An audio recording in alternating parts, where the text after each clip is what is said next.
Since I was a child, my dreams have never been merely figments of my imagination. They have been intense, vivid, and disturbingly real. Often I would wake up in a cold sweat, my heart pounding from the terrifying experiences I faced in my sleep. These dreams left me feeling uneasy, as though I were being watched, and as though the line between my waking life and my dream world was slowly dissolving. One particular night, everything felt different from the start. It began with a series of strange occurrences that set me on edge. The air in my room felt thick and oppressive, and I couldn't shake the feeling that someone or something was watching me. I tried to distract myself, but the sense of dread only grew stronger. When I finally succumbed to sleep, I found myself plunged into a nightmare unlike any I had ever experienced before. In this dream, I was trapped in a dark, twisted version of my own town. The sky was a murky red, casting an eerie glow over everything. The streets were empty, the buildings crumbling and decayed. I felt a cold sweat break out on my skin as I wandered through this desolate landscape, my heart pounding in my chest. I tried to wake myself up, but I couldn't. Panic set in as I realized I was trapped in this nightmarish realm. The air was thick and oppressive, making it hard to breathe. Every step I took echoed ominously, and I could hear the faint whispers of disembodied voices all around me. I stumbled through the empty streets, feeling a growing sense of dread. The whispers grew louder, more insistent, filling my head with a cacophony of voices. I clapped my hands over my ears, but it did nothing to drown out the horrific sounds. Suddenly, I found myself in a narrow, dark corridor. The walls were slimy and pulsated as if they were alive. The air was thick with a putrid stench that made my stomach churn. I tried to turn back, but the corridor seemed to stretch endlessly in both directions. My breathing grew labored, each breath feeling like I was inhaling poison. I ran, desperate to find an exit, but the corridor seemed to close in on me, the walls narrowing until I could barely move. I felt like I was being suffocated, the walls pressing against me, squeezing the air from my lungs. I screamed for help, but the only response was the mocking echoes of my own voice. Then one day I heard a voice, a calm, soothing whisper that cut through the cacophony of horrors. "You are not alone," it said. "You have the power to change this." Desperate, I did as the voice instructed. I closed my eyes and pictured a door, a simple wooden door that would lead me out of this nightmare. I concentrated on every detail, the texture of the wood, the cool metal of the doorknob, the weight of the door as it swung open.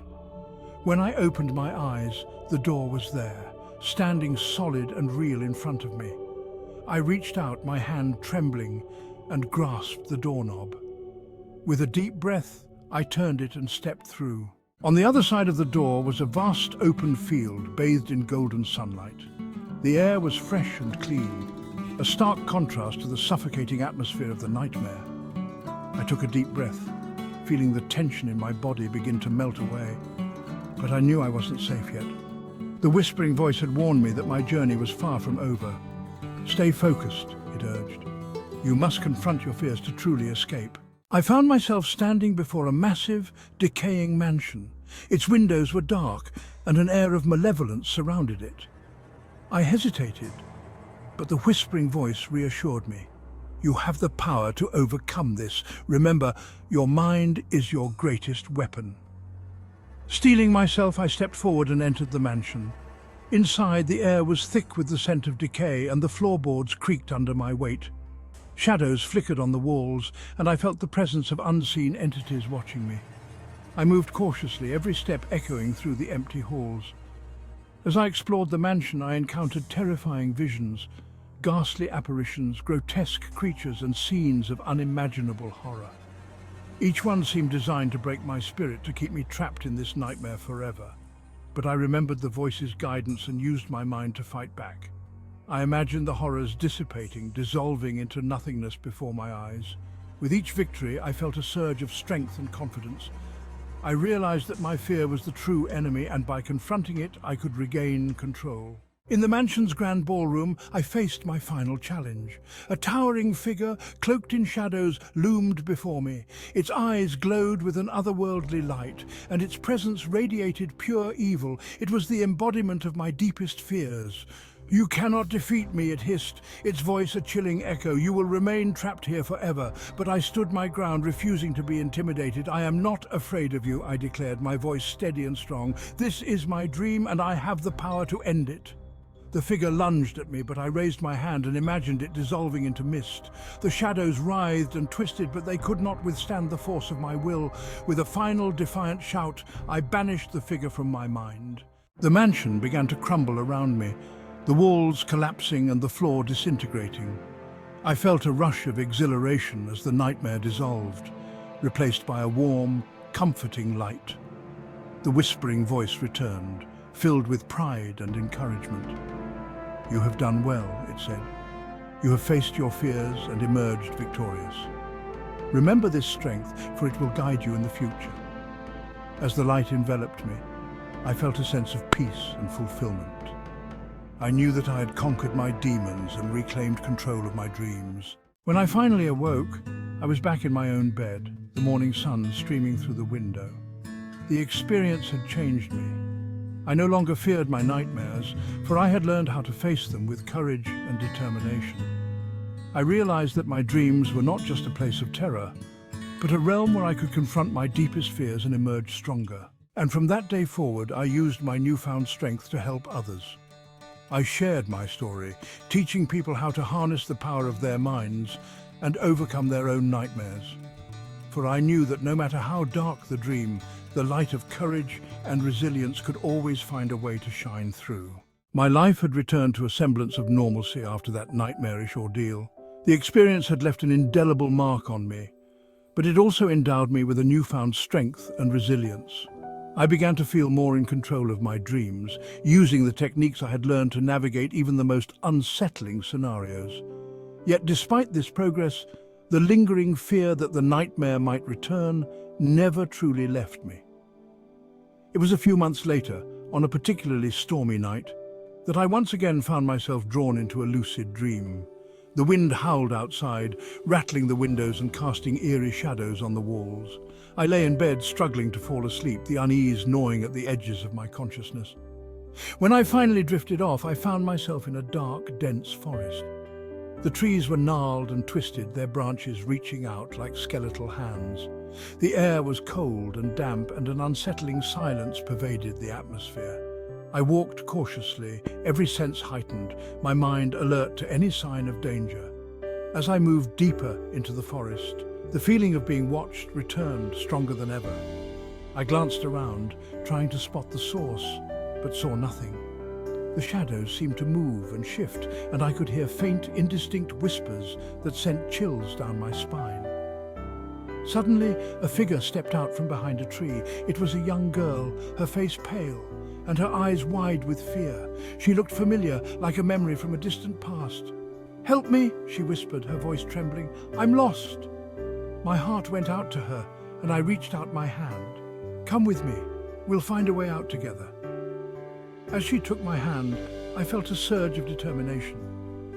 We walked through the forest, the path ahead illuminated by a faint, ethereal light. The whispers grew louder, more menacing, but I focused on the girl, guiding her with a calm, steady voice. "Who are you?" I asked gently, hoping to learn more about her. She glanced up at me, her eyes filled with a mix of fear and hope. "My name is Lily. I've been trapped here for so long. I don't remember how I got here." I squeezed her hand reassuringly. "We'll get out of here, Lily. Just stay close to me." The path twisted and turned, leading us deeper into the forest. I could feel the presence of something dark and malevolent lurking just beyond the edges of the light. The whispers turned into guttural growls, and the shadows seemed to close in around us. Suddenly, we stumbled into a clearing. In the center stood an old, decrepit house, its windows boarded up and its walls covered in ivy. The sight of it filled me with dread, but I knew we had to go inside to find our way out. We stepped cautiously through the door, the floorboards creaking under our weight. The air inside was stale and heavy, and the darkness seemed to swallow the light. As we moved through the rooms, I noticed old, faded photographs on the walls, depicting scenes of a once happy family. In one of the rooms we found a large mirror. It was cracked and dusty, but as I wiped away the grime, I saw our reflections staring back at us. But there was something wrong. The reflections didn't match our movements, they seemed to be moving of their own accord. Lily gasped, and I felt a cold hand grip my heart. "We need to get out of here," I said urgently. "Now!" But as we turned to leave, the door slammed shut, trapping us inside. The shadows in the mirror began to writhe and twist, taking on monstrous forms. I could hear the sinister whispers growing louder, filling my mind with fear and doubt. I took a deep breath, remembering the voice that had guided me before. "We have to stay calm, Lily. This is our dream, and we have the power to change it." Focusing my mind, I visualized the door opening, the light flooding back into the room. I imagined the shadows dissolving, the whispers fading into silence. Slowly the door creaked open and the oppressive darkness began to lift. We stepped outside, the fresh air filling our lungs. The forest had transformed, the trees standing tall and vibrant, the path ahead clear and bright. Lily looked up at me, her eyes filled with gratitude. "Thank you," she said softly. "You've saved me." I smiled, feeling a sense of accomplishment and relief. "We're not done yet. We need to find a way out of this dream." As we walked through the forest, I felt a presence beside me, a familiar, comforting presence. It was the same guiding voice that had helped me before, whispering words of encouragement and strength. "You're doing well," it said. "Keep going. You're almost there." With renewed determination, I led Lily through the forest, each step bringing us closer to the exit. The whispers and shadows tried to reclaim us, but we stood strong, our minds focused on the light ahead. Finally, we reached the edge of the forest where a brilliant golden light shone through the trees. I turned to Lily, her face radiant with hope and relief. "This is it," I said. "We're free." We stepped into the light and I felt a surge of warmth and peace. The nightmare dissolved around us, replaced by a serene, sunlit meadow.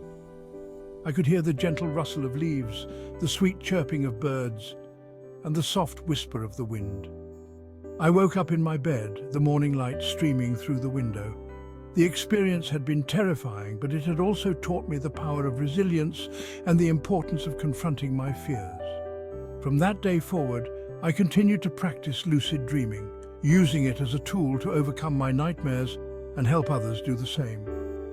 I shared my story, teaching people how to harness the power of their minds and face their fears with courage and determination. And I knew that no matter how dark the dream, the light of hope and resilience would always guide me through.